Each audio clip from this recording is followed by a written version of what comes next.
Во даночната пријава за 2020 година Националната филхармонија навела 112 вработени. Колку биле ангажирани на договорна дело како хонорарци и како се организирале конкурсите за ново вработените, финансиските ревизори не успеале да фатат крај со крај во документацијата на филхармонија. Државниот завод за ревизија јавно обелодени, институцијата и даде црвено светло, а одговорноста за недостатоците ги стави на адреса на раководството. И накрај заклучи дека со извршената ревизија на финансиските извештаи и ревизијата на усогласено за 2020 откриени се следните состојби.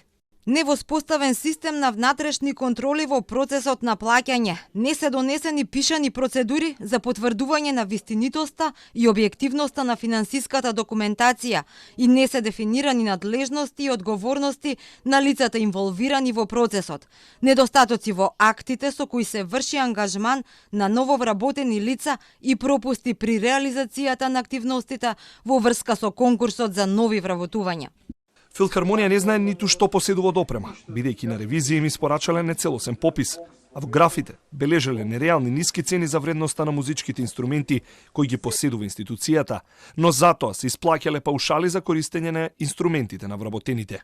Недостатоци во делот на подкрепувачката документација при признавањето на основаноста на делот примените фактури за стоки и услуги, извршени исплати за надоместоци за користење на сопствени инструменти на вработени и потрошен материјал без соодветен правен основ. Ревизорите помалку критика навале во делот со јавни набавки, иако и таму има слабости, а раководството не успеало да обезбеди оправдување како се формирала цената на билетите и колку чинеле трошоците. За ова и за повеќето забелешки, Државниот завод бара од Филхармонија да утврди методологија и да ја усогласи документацијата со потрошените пари.